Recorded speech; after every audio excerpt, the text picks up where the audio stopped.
Nancy. Today on Outside the Box Reviews, we're taking a look at the NECA, A Nightmare on Elm Street 30th Anniversary Ultimate Freddy Krueger figure. And to a collector who's followed NECA for quite a while now, the idea of them doing these Ultimate figures is pretty enticing. Instead of the standard clamshell or blister carded figures, NECA is giving us these special edition window boxed figures that contain a highly articulated figure and a buttload of accessories. This Freddy here has a lot in common with the original Wave 1 A Nightmare on Elm Street Freddy figure they released several years back, but there are some very large improvements and changes overall to this guy. Throughout this review, I'm going to make some comparisons to the original NECA release as well as the Mezco Cinema Fear version, but I'm not going to go as far as to do a full figure wars because I already have done a figure wars between those older two figures there. Freddy comes with the phone, as I kind of quoted at the beginning, the I'm your boyfriend now Nancy phone, little tongue coming off of it in the mouth, the fredified bottom there, and well, I haven't seen a phone like this in years, but NECA caught it spot on. A lot of great detail, all the little buttons on it. Got the curled up cord here, which is all soft rubber and very pliable, coming into the base of the phone. Has its own cable wrapped around it because in the movie she had pulled it out of the wall and wrapped it up because she didn't want to get the phone calls anymore. But you can slide that off and see that it is a fully detailed out phone base, and theoretically if Freddy's tongue wasn't there, you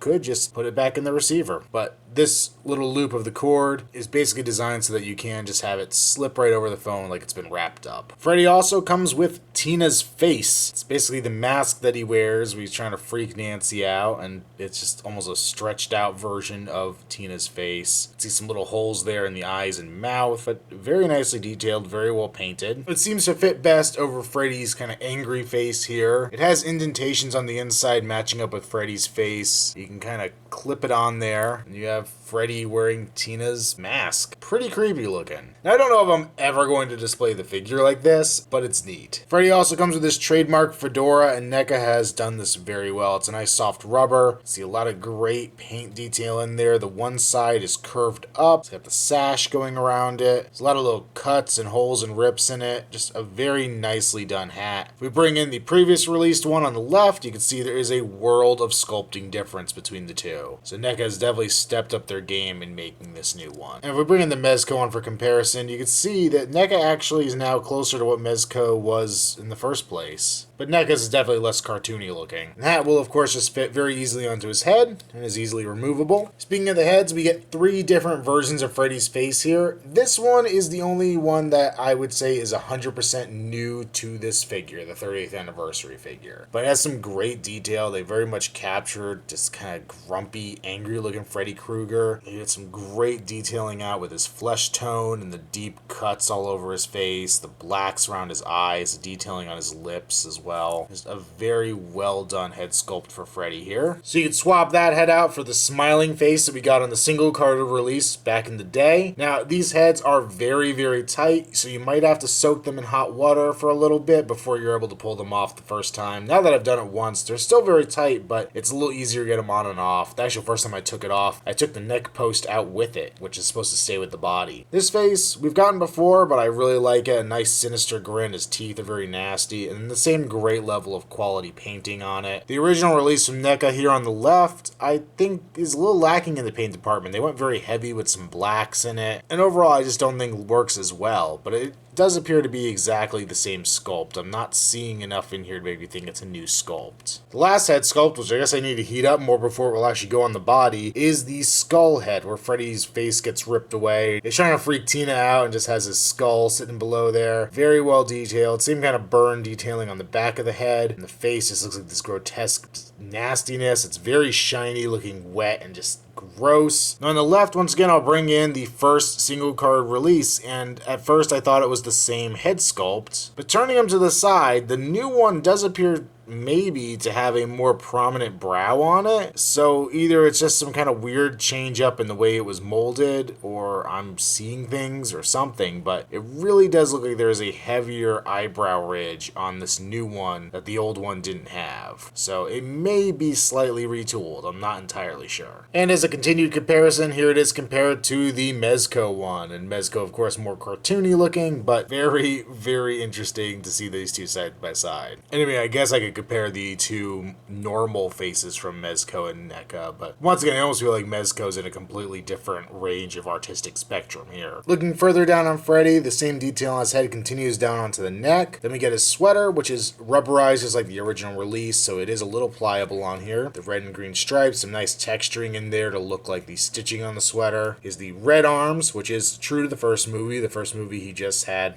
these same sleeves. It does appear to be exactly the same as what we already got. These arms, I've even seen online, people have been able to pop them out and interchange them with the long extended arms from the first release that we did not get here. That's cool, but since I have both, I think I'll just keep this guy with the short arms. On his one hand, of course, he has his iconic glove. Very nice silver blades. I do wish they would have picked a more brass color for the back plate here to look more like it did in the movie, but overall, a solid glove sculpt. His other hand is just this plain, normal human hand. But as you saw at the beginning of the video, we could pop that off and put in the version where he's cut his fingers off. The one is gushing green goo out of it. Now mine does have a very heavy black wash applied to it, and I don't know if they're all like that. Pictures I see online make me think I may have gotten a bad paint app on this one, but I'm okay enough with it not to try to return it. The goo is slightly rubberized, so you can move it without being too afraid, but I wouldn't mess with it too much. This was another feature that Mezco had given us. I think NECA's looks a lot better. It's kind of hard to do the green goo without it coming out goofy looking in a plastic figure, but it doesn't look like bones like the Mezco one does, so I think that helps. If we lift up Freddy's shirt, we can see there is a fully sculpted torso underneath. I'm still confused about this. I feel like it's something that NECA had originally had plans for and never really went forward with, because every version of Freddy where the sweater was ripped and there was stuff coming out of his chest, it was still on this rubberized outer part, so I don't really think they ever really took advantage of what they'd sculpted down there. But as a strange twist, this one is flesh tone as opposed to the original being black, if that means anything. We have his pants with a nicely sculpted in little belt and all the little wrinkles in it. Come around to the back. This whole pants section is rubberized, what I refer to as the NECA diaper. Got the rest of his pants going on, a lot of nice stitching detailed in, all the wrinkles. Then his shoes are just straight up black, but they are well detailed. For articulation, he has a ball joint at the neck. It's a great range of motion there. Pin socket shoulders, so they can go out to the side. I do feel like there's a slight ratchet in here, which is nice. Somebody pointed out one of my Predator reviews that's something NECA's trying to include now, since a lot of their joints are getting weaker, it seems. Forward and back rotation there as well. Can bend a decent amount, about almost 90 degrees at his elbow, as well as swivel. A ball joint at either wrist. From what I can tell, it appears that there is a mid-torso ball joint up here at the top of the figure, and then also a ball joint at the figure's waist, but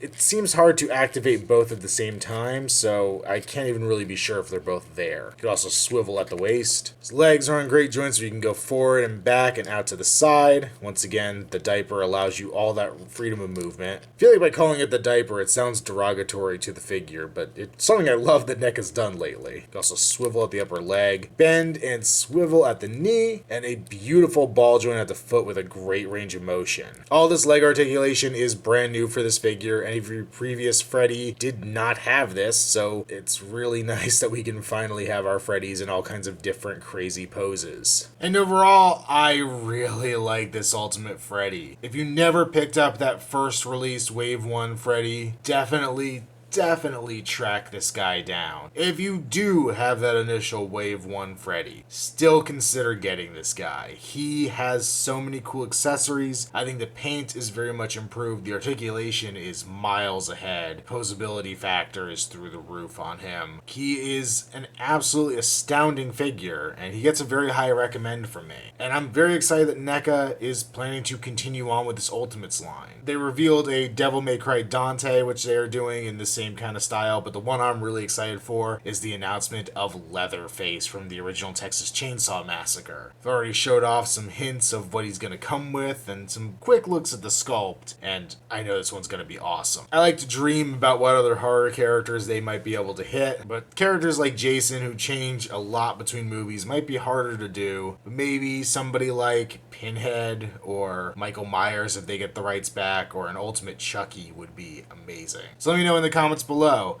what figure would you like to see get the ultimate treatment? Whether it be a new character that NECA's never done, or something back from the cult classics days, or even something a little more recent like Freddy here. Make sure to check me out on Instagram, username Outside the Box Reviews. Also check me out on Facebook, link below. And until next time, this has been our Outside the Box Reviews. I'll see you in your nightmares.